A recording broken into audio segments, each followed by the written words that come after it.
to all the dispossessed youth of Africa, for perpetuation of communion with ancestral spirits through the fight for African freedom, and in the firm faith that the dead, the living, and the unborn will unite to build the destroyed shrines.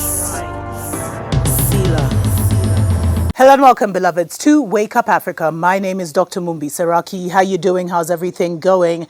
I really do pray that you are well in all your ways and that you're moving into living life truly on your own terms. It is absolutely important to do that. And a lot of people send me emails of how overwhelmed they feel when I say that, and that's because you're looking at it from a physical perspective instead of, living on your own terms mentally and spiritually.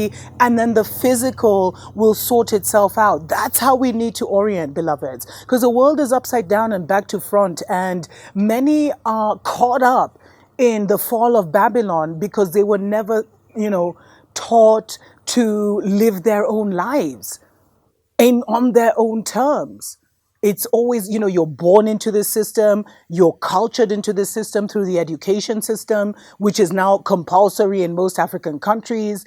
And then you have to enter the economy system so you can survive. So it's like you're constantly living another life that has been scripted for you. But that's not even why I'm here. Those are stories definitely for other days. Special shout out to our Patreon family. We definitely do share more on there than we do here, beloveds. And we are revamping our website, drmumbishow.com.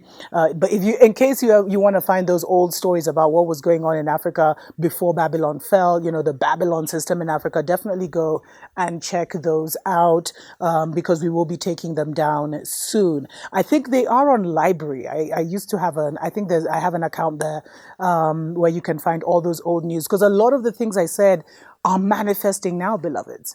But we want to turn the website into more of like a spiritual platform, and a platform where we can also help to, we can give out some more spiritual knowledge, even in writing articles, etc., do more collaborations and have more truth shows on there. But those are stories for other days. I felt compelled today to come on here to do another show on the importance of food and eating right now, beloveds, because one of the weapons that's going to be used against us is food.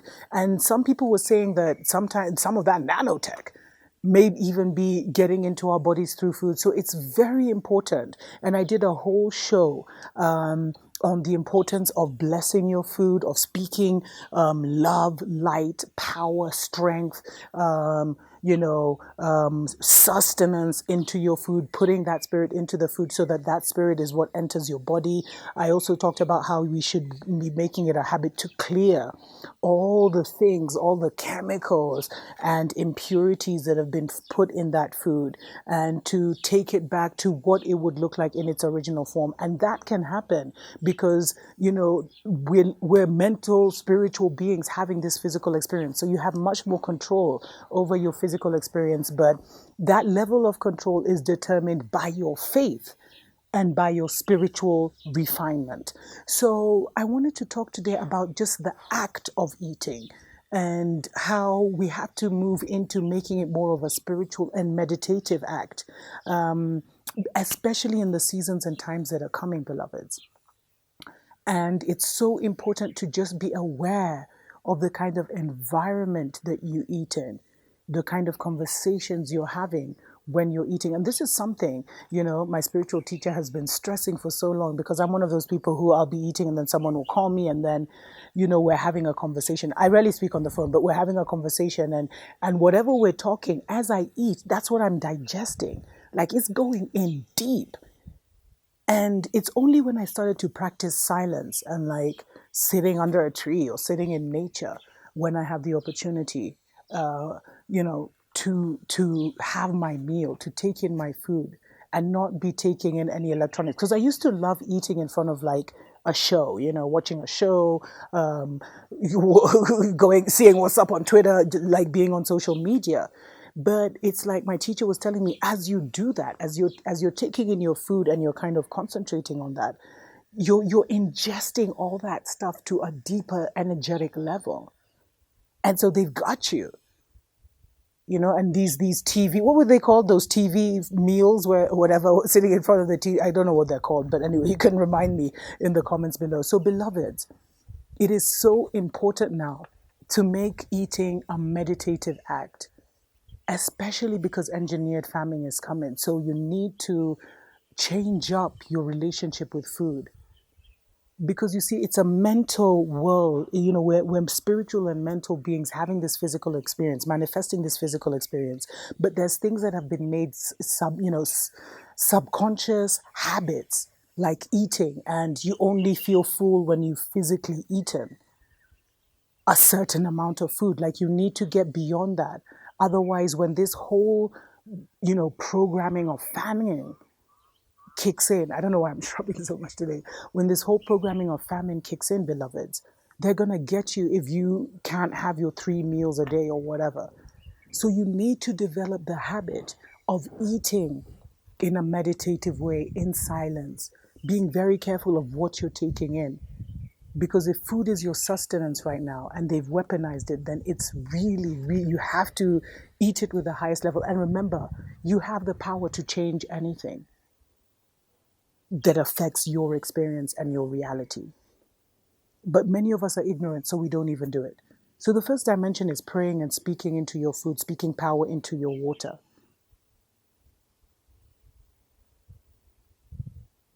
And the second dimension is learning to have a meditative experience. I'll get into this a little more right after this. Wake up, wake up, wake up, wake up, wake up, wake up, wake up.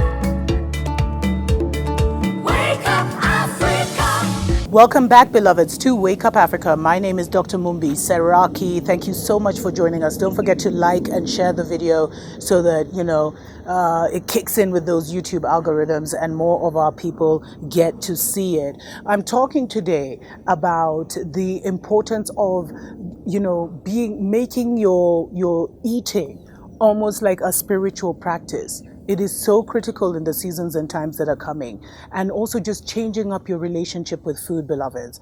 Many of us who have lived, on the continent in this engineered poverty environment already have these survival skills where you've learned to live on 1 meal a day, you've learned to live on literally what you have. But many of us also have just had the fake luxury of not developing that. So the first thing I would say is, because you see, with the engineered famine, what will get you is not so much that there's no food around, as much as it is the fear that there's no food around and I could starve and all that. That's what's going to get you. So you have to stay ahead mentally and spiritually of everything that's going on. That's the most important thing. That's how you win, beloveds. You may not have all the solutions. You may not have all what you would term as the resources to, to create or implement those solutions in your life. But if you at least have that mental strength and spiritual strength and that will, then the solutions must come. They must happen. And if you continuously refine yourself spiritually. So when it comes to eating, beloveds, I think it's very, very important. And I saw someone make this comment in one of the videos I did. Fasting, getting into the habit of fasting regularly. Because not only will that remove the toxins from your body, because you see, what has been done is, like, the food we've been eating may taste absolutely delicious, but it's basically been poisoning and lowering the vibration of our bodies, which means that our spirit can't operate in full effect, in full force, because of this level of, because of the low vibration, because they have to almost be like an equal match. It's like when you have like a plug for electricity. I think it's in the US it's like 110, and here, or in Europe it's 110. Here in Africa it's like 220. And you try and make those two, like the plug 110 plug fit into a 220 socket, it will blow. And that's what happens sometimes, is like spiritually you may be elevating, you may be higher, but your physical vessel lets you down because of the level it's operating on. Wadada. Hey, Wadada. My cat, beloved. because of it will affect what you're able to do. And right now, you need to be full throttle. You need all your powers on deck, beloveds, because of the trickiness of the seasons and times, and how agile you're going to have to be spiritually and mentally, and how much faith you're going to have in yourself, and in your words and in your intentions, knowing that it must happen. So one of the things to do, beloveds, is the one of the ways they've caught you up is with your food. So change up that relationship with food by denying self. Going through periods where you have one meal a day, check with your medical history doctor, etc., etc. And fasting becomes a very powerful thing, because then your spirit checks in. And it's better to start practicing these things early, because there's some hurdles you have to cross where your mind will battle you, because it's so that program is so strong of, I have to have this kind of meal 3 times a day. Oh, it's midday, it's time for me to have lunch. Oh, it's 4 p.m., it's time for my little snack. Whatever routine you've created for yourself, your body will buck, your body will scream, your body will shout, and it will be a mind over matter situation. And those are the battles you need to overcome before you get into a serious engineered famine situation. And so that's why I advise, first of all, getting into fasting, even if it's one day a week or for several days. There's so many shows and everything, and so much information on fasting out there. You can definitely, if you're going to fast, you might as well make it a spiritual experience by adding your intention to it. Because there's something about how powerful your spirit becomes when the physical is kind of denied. I'll definitely do a story on that in the future. So fasting is number one, getting into the habit of fasting, so that when the day there's no food, or the day there's a hiccup, you're not over panicking mentally and creating a negative situation for yourself physically. Secondly, is to learn to eat in silence, and preferably in nature, but most importantly in silence. Like, get away from the habit of eating in front of a TV, in front of a screen, because then you're digesting what Babylon is telling you. And it's so lovely to do that. I've been doing that for so long. It's a habit I'm breaking. But get used to being also, if you can, in nature, in your own mind, in your own silence. And learn to then cultivate what you're thinking about, because that is such an intimate time between your body and your mind and your spirit, beloveds. And as I said, you're not just feeding yourself physically, you're feeding yourself energetically. And that's a really good time to listen to the kind of thoughts that you're having, and to elevating them, to reaffirming, to thinking about your dreams, and scripting your life and visualizing wonderful things. Because it's a powerful time when you're taking things in. So why not take in the highest? Learn to avoid taking phone calls, especially negative phone calls, while you're eating. If you have, and this is something my teacher has been telling me, beloveds, if you have to take a phone call, put the food aside, finish up with what's going on the call, and then get your food. Like, make it that spiritual, because you're feeding many dimensions of yourself, and it's having an impact on many dimensions of yourself, which is why food has now been weaponized. And of course, always refine your diet. At the very least, beloveds, stop eating out.